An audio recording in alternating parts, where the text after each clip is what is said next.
할렐루야. 오늘 시간에 오신 여러분들을 주님의 이름으로 환영합니다. 오늘은 에베소서 6장 10절부터 18절까지의 말씀을 가지고 영적 전투를 준비하라 라는 제목으로 함께 하나님의 말씀을 읽도록 하겠습니다. 사춘기 시기를 설명하는 말이 있습니다. 뭔지 아시겠습니까? 질풍노도의 시기. 저는 참 모범적으로 지내서 그걸 참 안 겪어봤는데, 비웃으신 거죠. 보통 이제 호르몬 문제가 되었던 뭐가 되었던 이 성장기에 우리 청소년들이 가장 이제 감정적으로 정서적으로 어려운 시기를 이 10대 때에 보내게 됩니다. 그래서 저는 이제 저희 첫째가 이제 14살 돼서 이제 그 시기에 들어섰거든요. 근데 아직까지는 참 감사하게 좀 이렇게 조용하게 지내고 있는데, 한 번씩 이렇게 성도님들의 가정을 돌아다니다 보면 자녀들을 바라보며 좀 이런 표현에서 죄송하지만 자가 내 배 아파 나온 애가 맞나 라는 고민을 하시는 것을 보게 됩니다.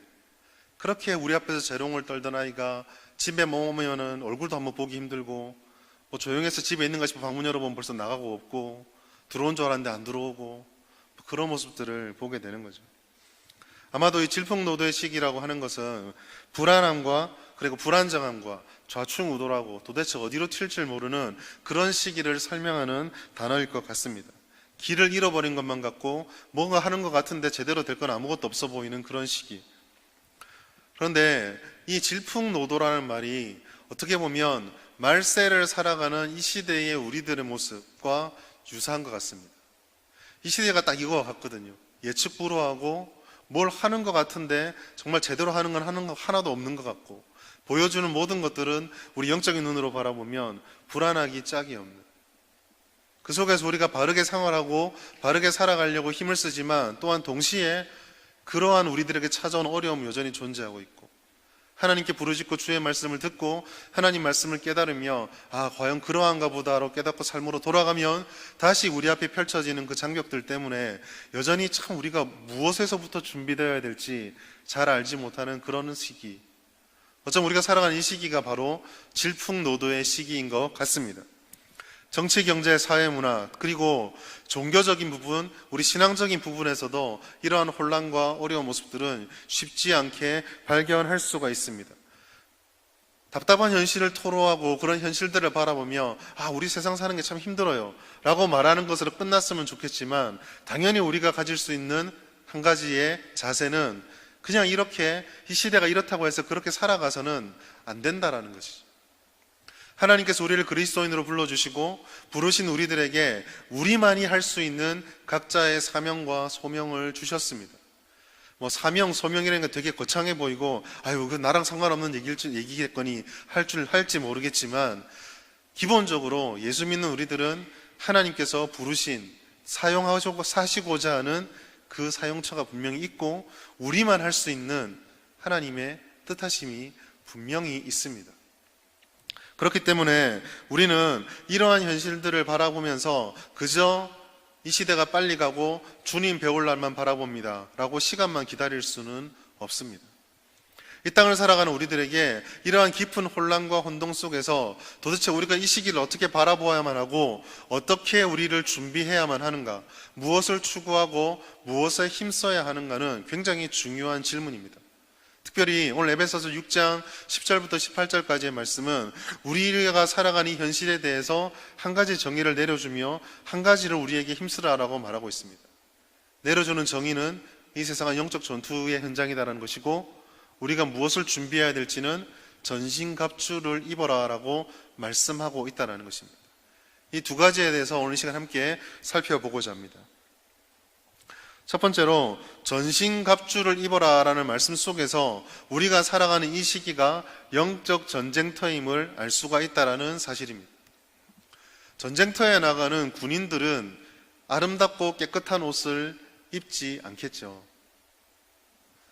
남자분들은 다 공감하시겠지만 양복 입고 있을 때 멀쩡하던 사람이 예비군복 입혀놓으면 다 똑같아지는 현상이 발생합니다. 밥 먹을 때도 막 책상 깔끔 떨고 막 이런 친구들이 예비군복 입혀놓으면 아무데나 주저앉고 들어 누워버리고 그냥 산속에 아무데나 들어가가지고 자기의 그 걸 하고 그런 식으로 살거든요.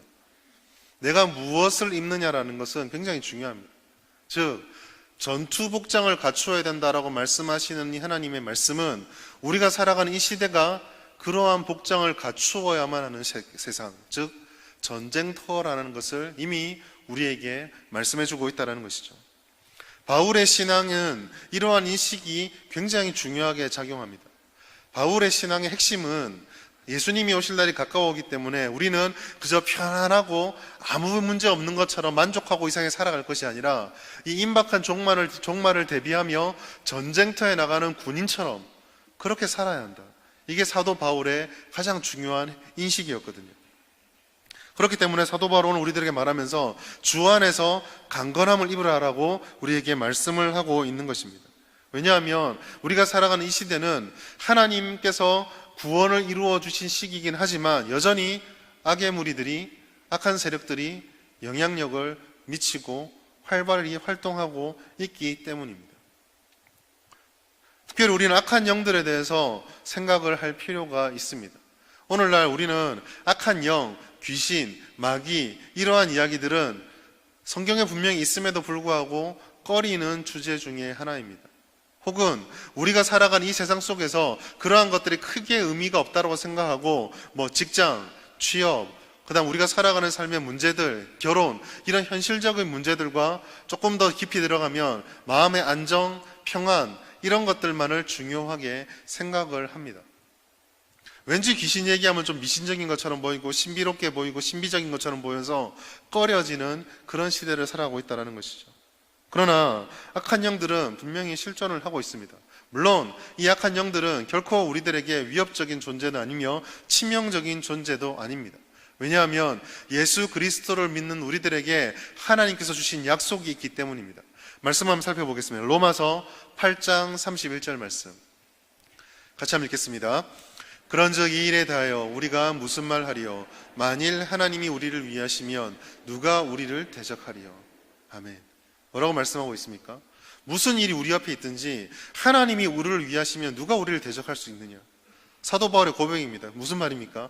어떠한 세력, 어떠한 문제, 어떠한 악한 것들이 다가온다 할지라도 그것이 힘들고 어려울 수 있을지언정 우리를 치명적으로 대적할 수 있는 존재가 된다 안 된다고요? 안 된다라는 것입니다. 왜냐하면 하나님께서 우리를 그리스도인으로 불러주셨고 우리의 아버지가 되셨기 때문입니다.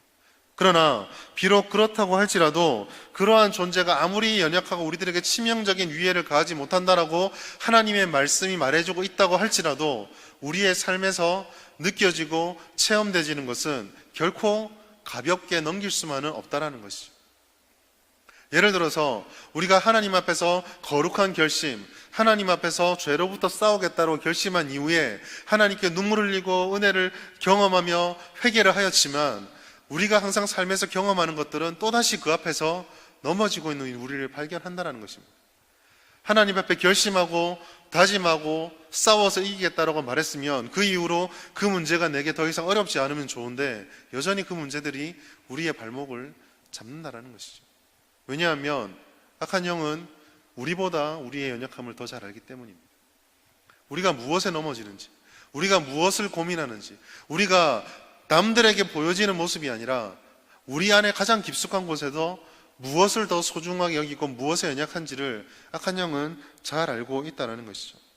그리고 이 악한 영은 교묘하고 교활합니다.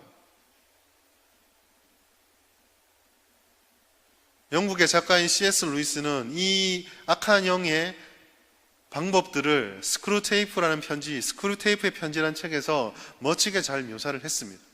그 책의 내용은 다 말씀드릴 수 있지만 단적으로 무엇이냐면 그 마귀가 그리스도인들을 유혹하게 하기 위해서 얼마나 치밀하고 얼마나 교묘하게 우리의 마음을 흐트러 놓는가를 소설 형식으로 잘 기록되어 있습니다.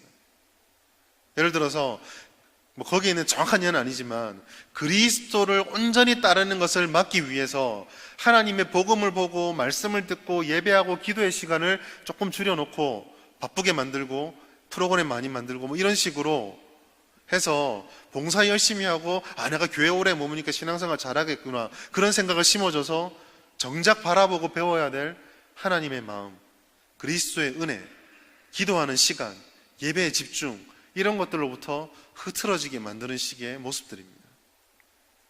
한마디로 무엇입니까? 그 사단은 끊임없이 우리를 유혹하고 미혹하고 흔든다는 거죠. 왜 그렇겠습니까? 전쟁터이기 때문입니다. 전쟁터이기 때문에 우리들을 집중하지 못하도록 흔들어 놓는 것입니다.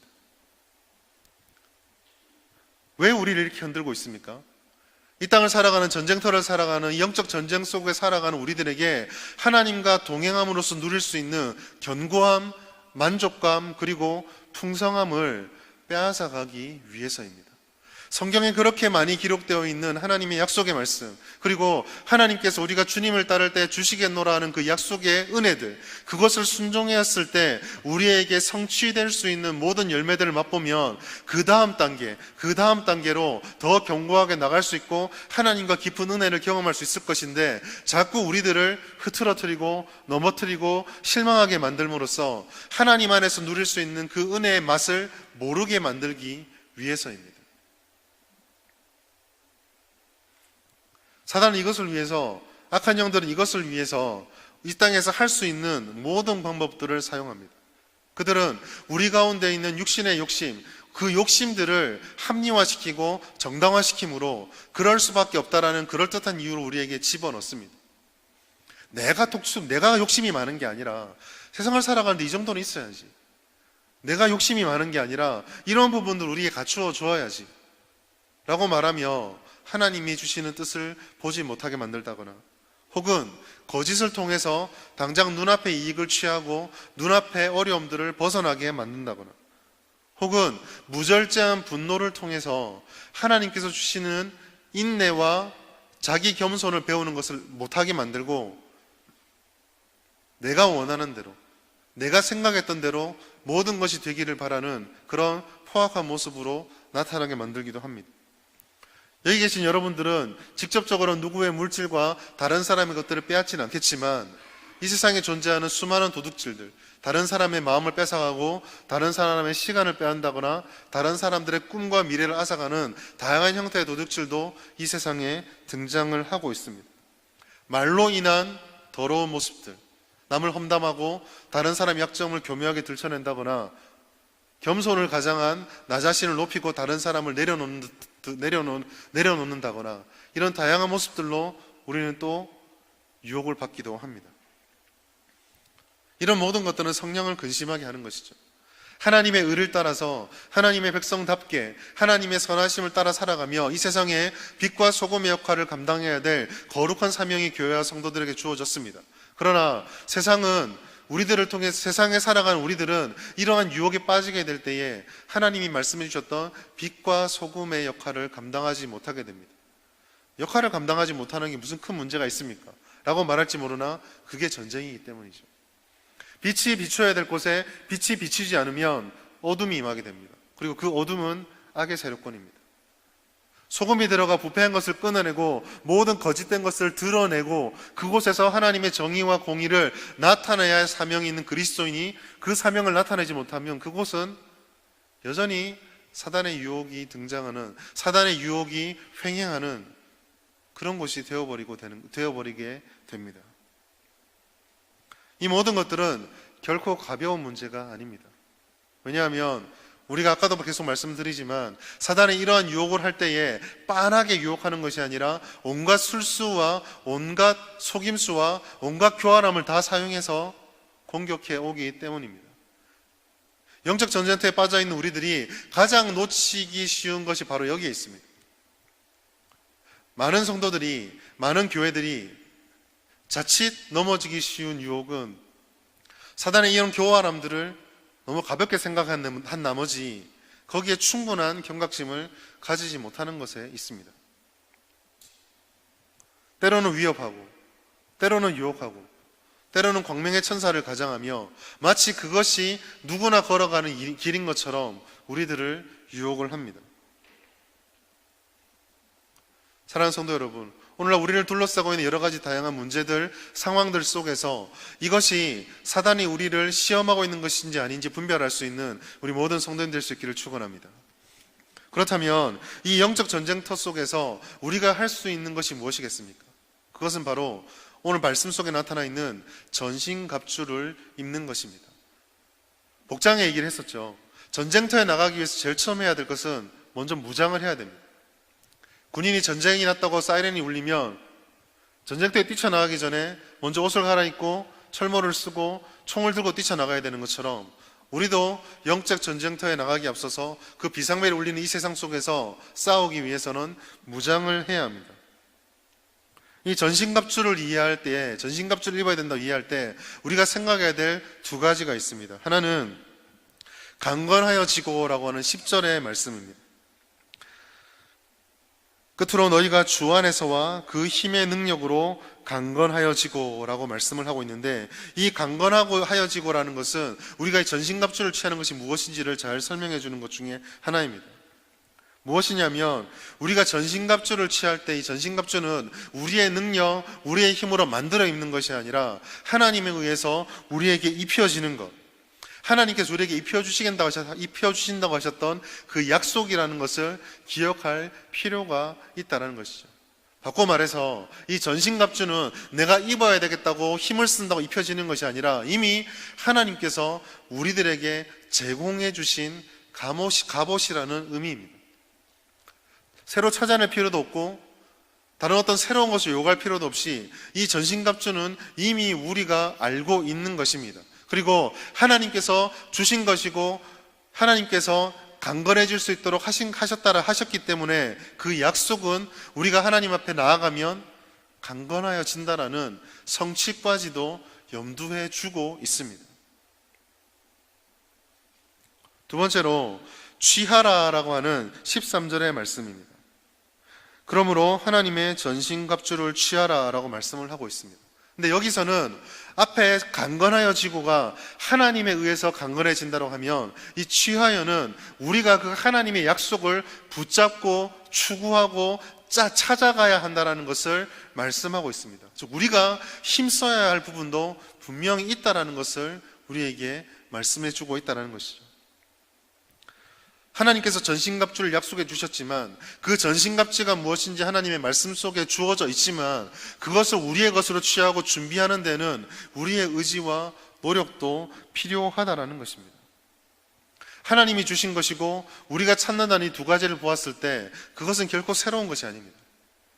그것은 우리가 지금부터 발굴해내야 되는 어떤 특별한 것도 아닙니다. 그것은 주님의 말씀 속에 담겨져 있고 우리가 그리스도인이 되었을 때 우리 안에 주시겠다 약속하셨던 하나님의 뜻 속에 이미 들어있는 것입니다. 최고의 장비를 하나님께서 만들어 주신 것은, 예비해 주신 것은 의심할 여지가 없겠죠. 하나님께서 우리에게 주실 때 최하품을 주시겠습니까? 적어도 하나님께서 주신다고 약속하셨다면 그 전신갑주는 하자가 없는 것, 정말 이 사단의 세력과 악한 영적인 세력들과 영적 전쟁을 하는데 가장 필요하고 좋은 것이면 틀림이 없습니다. 그러나 아무리 좋은 갑옷을 들고 아무리 좋은 무기를 가지고 있다 할지라도 그 무기를 든 군사가 전쟁할 마음도 없고 쓸 마음도 없고 쓰고자 하는 용기도 없다라고 한다면, 그것을 쓰는 것을 배우고자 하는 마음도 없다라고 한다면 무용지물에 불과한 것이죠. 하나님께서는 우리들에게 영적 전쟁을 치룰 수 있는 갑옷을 주시겠다라고 말씀을 하셨습니다. 그렇다면 우리가 우리 자신에게 던져야 될 질문은 그 갑옷을 입을 준비가 되어 있냐라는 것입니다. 그 갑옷을 입고 이 영적 전쟁을 싸우고자 하는 의지가 내게 있냐라는 것입니다. 내게 어떤 유혹과 어떤 시험과 어떤 어려움이 다가온다 할지라도 주님께서 나와 함께 해주시는 그 승리가 있기에 그 싸움을 싸우겠다는 의지가 내게 있냐라는 것이 너무 중요합니다.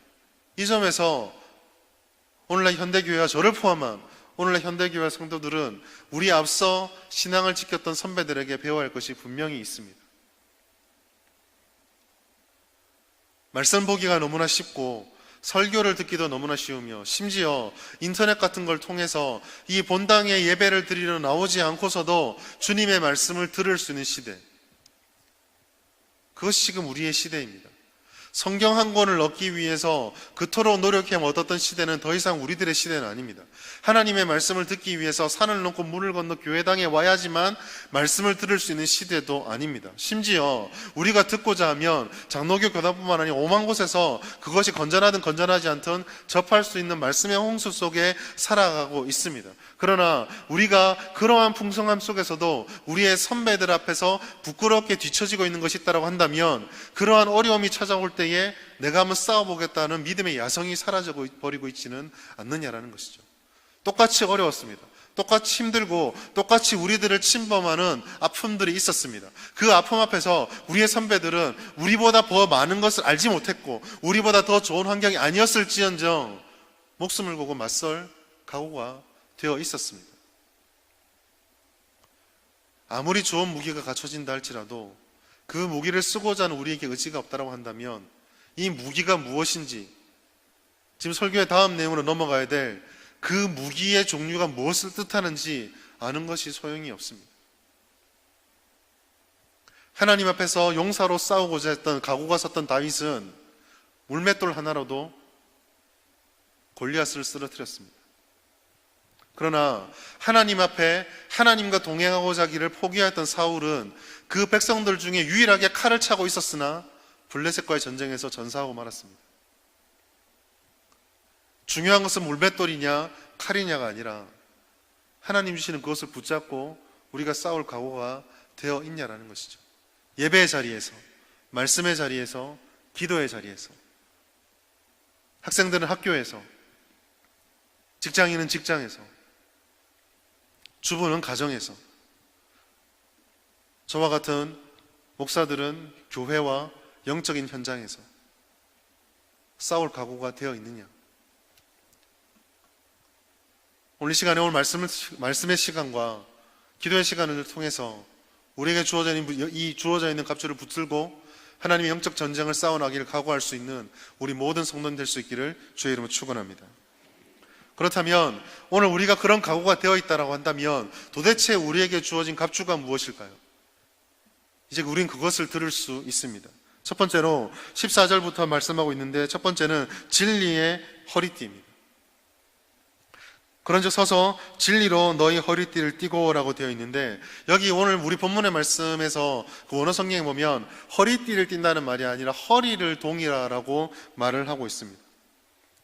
진리로 허리를 동이라, 즉 준비하고 각오하는 것이죠.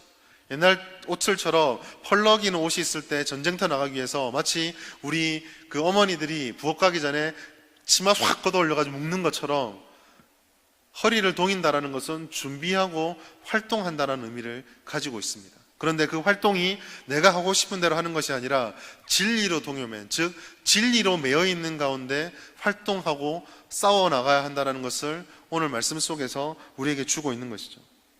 이 진리는 단순하게 철학적이거나 아니면 정의, 교훈, 단순한 이런 것이 아닙니다. 히브리인들의 이해 속에서 진리라고 하는 것은 단지 어떤 말로 되어 있는 것, 사랑은 아름답다, 이게 진리라고 한다면 그것이 진리의 전부가 아니었습니다. 히브리인들에게 있어서 사랑이 아름답다라는 것은 내가 이 사랑을 가지고 전혀 아름답지 못한 곳, 성경적으로 말하면 원수들이 있는 곳에 가서 그 사랑을 베품으로써 나타나는 모든 체험들을 다 포함하는 것이 진리입니다.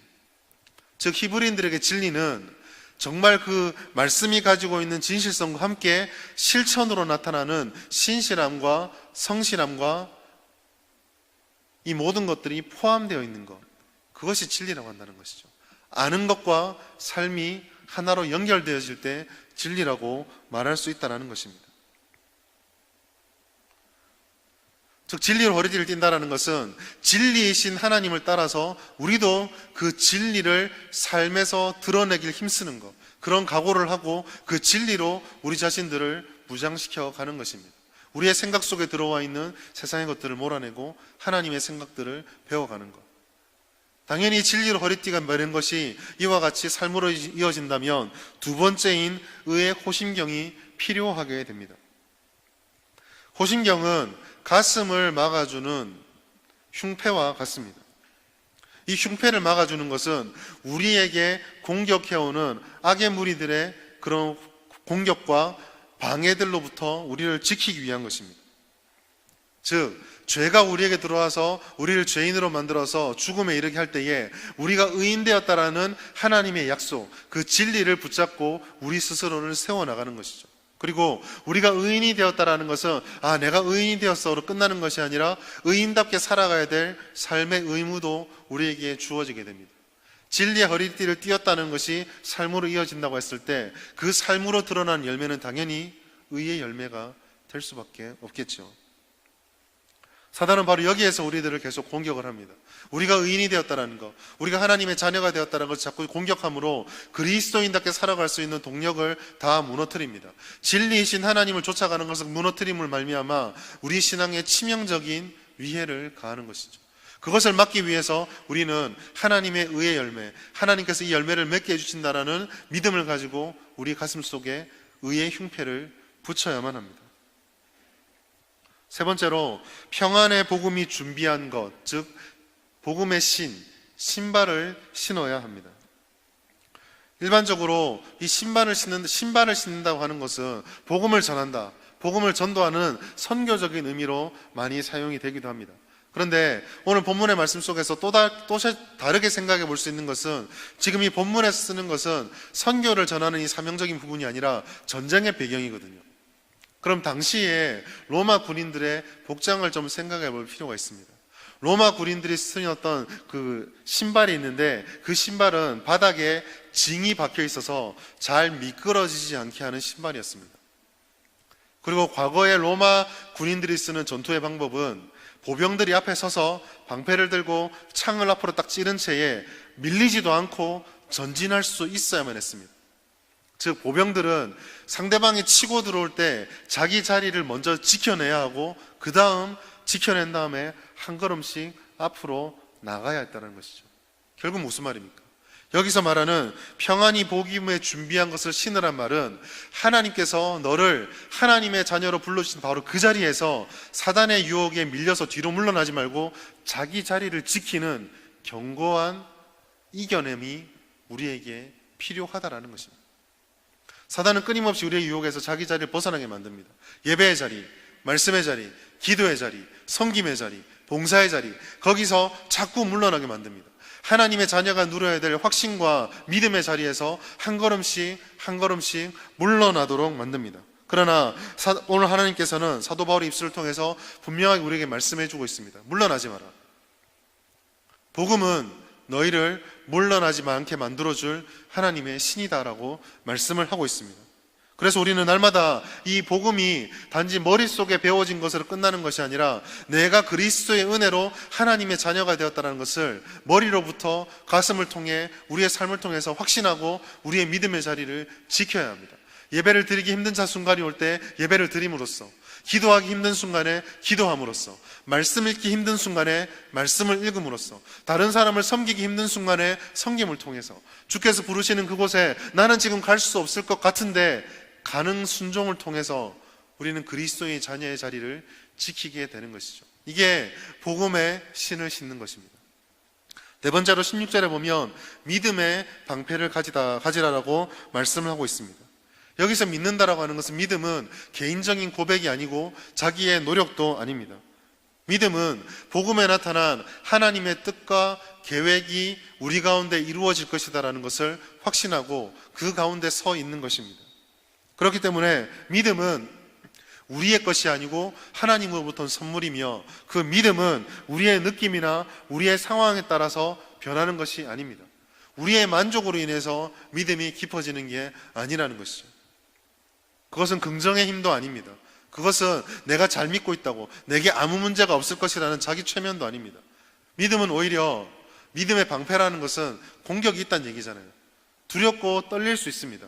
방패가 내 앞을 막고 있으나 이게 과연 언제까지 막아줄 것인가 라는 두려움이 있을 수도 있고요, 뚫리지 않을까라는 두려움도 있을 수도 있습니다. 그러나 이 믿음의 방패는, 하나님께서 우리를 지킬 것이라는 이 믿음의 방패는 그 모든 공격으로부터 우리를 지키고 보호해 줍니다. 마지막으로 구원의 투구와 성령의 검이신 하나님의 말씀을 우리가 들어야 합니다. 구원은 우리가 이미 받았고 하나님께서 약속해 주신 미래의 약속입니다. 우리가 그리스도를 인격적으로 믿고 이 자리에 계신 여러분들이 주는 그리스도시요 살아계신 하나님의 아들이십니다, 나의 죄를 대속해 주신 구세주이십니다라는 것을 믿기만 하면 우리는 모두 천국의 약속을 보장받은 하나님의 자녀들입니다. 그러나 이 세상을 살아가는 우리들에게 다가오는 이 유혹들, 이 괴계들, 이 약한 세력들 앞에서 방어만 하는 것이 아니라 우리가 공격할 수 있는 길이 있는데, 그것은 주님의 말씀을 붙잡고 나아갈 때입니다. 하나님의 말씀은 이중의 도구입니다.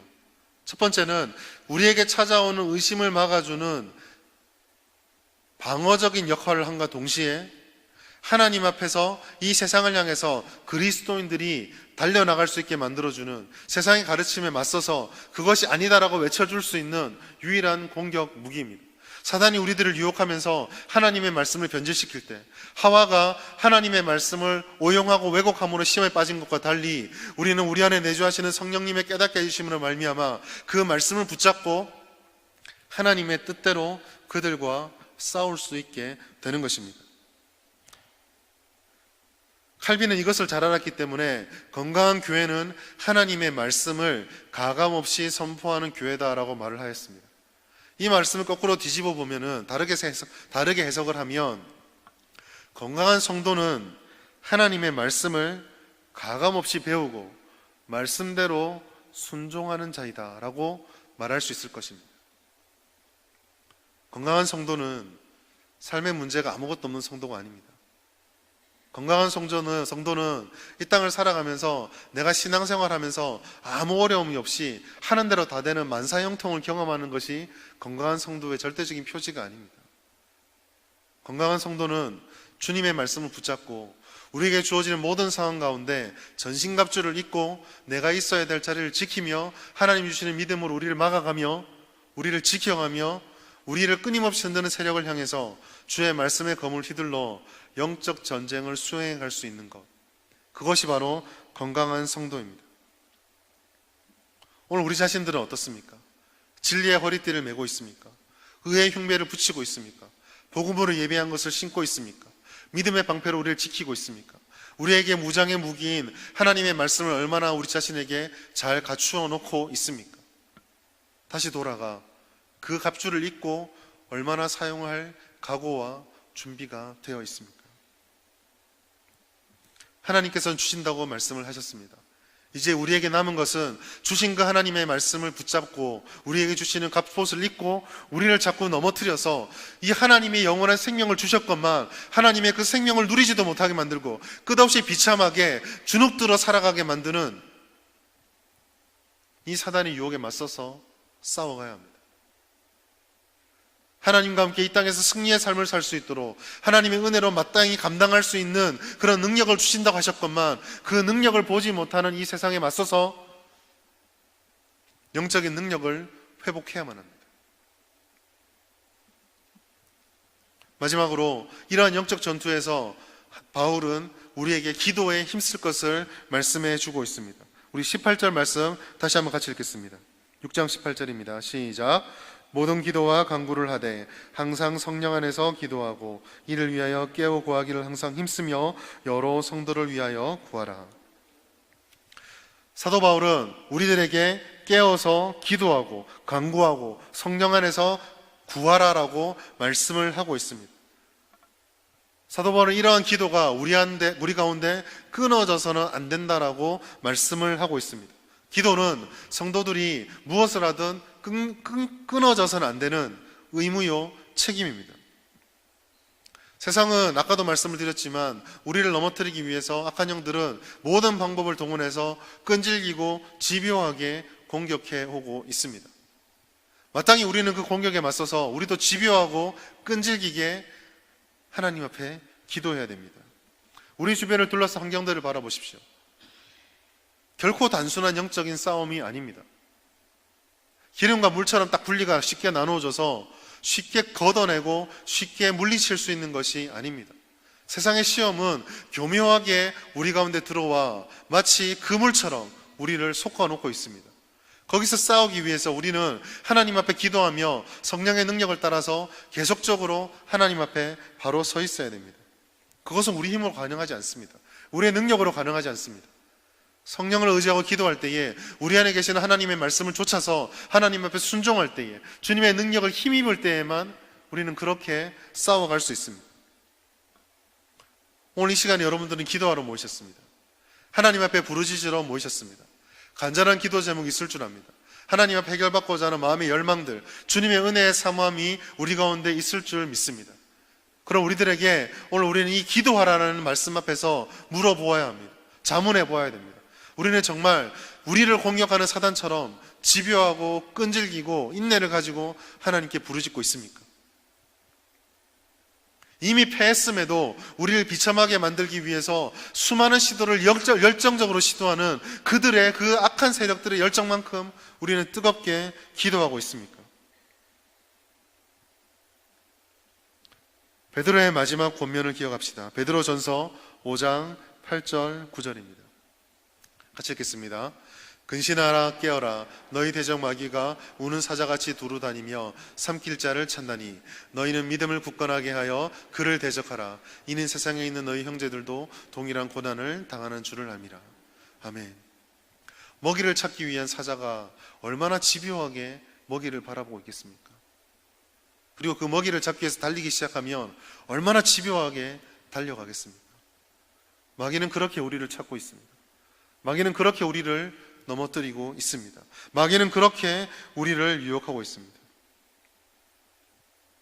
그런 마귀 앞에서 오늘 우리가 가지고 있는 하나님을 아는 지식에 대한 부족함, 하나님 앞에 기도하는 데에 있어서 사그러들고 있는 열정과 그리고 끈질김의 부족들, 우리는 영적 전쟁의 현장 속에서 무엇으로 살아남아야 되겠습니까? 취업의 문제 중요합니다. 건강의 문제도 중요합니다. 가정에 있는 여러분들이 가지고 있는 모든 기도 제목들 너무나 중요합니다. 하나님께서는 우리 가운데 무엇이 필요한지를 결코 외면하는 분이 아니십니다. 그러나 그것보다 더 중요한 것은 취업이 된다고 하여도, 가정의 모든 문제가 사라진다고 하여도, 물질의 어려움이 사라진다 하여도 이 영적 전쟁에서 우리 영혼이 사단에게 빼앗겨버리면 그 모든 것들은 다 무의미하게 될 뿐입니다. 오늘날 세상 속에 만연해 있는 평안과 힐링과 회복과 만족에 대한 허상으로부터 깨어나시기 바랍니다. 치료받으면 다 되는 것이 아닙니다. 힐링과 웰빙이 우리를 살려주는 것이 아닙니다.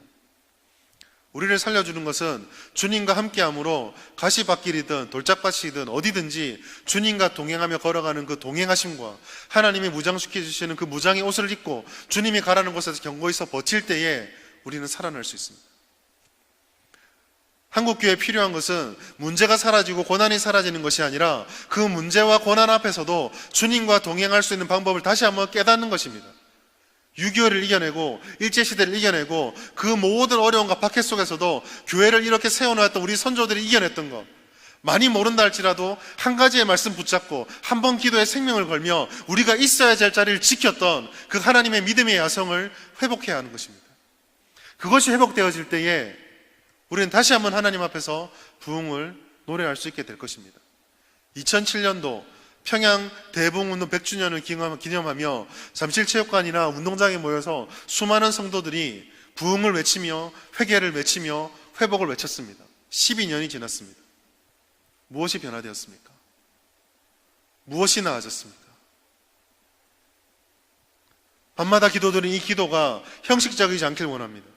오늘 이 시간 우리가 기도하고 하나님의 말씀을 언제든지 들을 때에 한 번의 예배와 한 번의 기도가 내 생의 마지막 예배요, 내 생의 마지막 기도라는 심정으로 우리는 하나님께 부르짖을 수 있어야 됩니다. 단지 목소리를 크게 낸다라는 것이 아닙니다. 내 모든 영혼과 진토를 쏟아내는 기도. 하나님만이 나의 힘입니다. 하나님만이 나를 세워주십니다. 이 영적 무장이 우리에게 있을 때에 우리는 우리 앞에 있는 모든 산재한 문제들로부터 이겨내고 극복하며 하나님께 나아갈 수 있게 될 것입니다. 사랑하는 성도 여러분, 영적 전투는 목사님들에게만, 장로님들에게만, 앞에 서 있는 사람들에게만 주어진 것이 아닙니다. 영적 전투는 우리 모두의 사명이요 현실이며 나아갈 길입니다. 오늘 이 말씀을 기억하시면서 오늘 이 밤에 부르짖을 때에 하나님의 놀라운 약속을 경험하고 영적으로 무장되어서 기도의 은혜, 예배의 회복, 말씀의 회복이 나타나 하나님 앞에 군사로서 쓰임받아서 우리 영혼이 회복될 수 있는 그런 모든 성도님 될 수 있기를 주의 이름으로 축원합니다. 이 시간에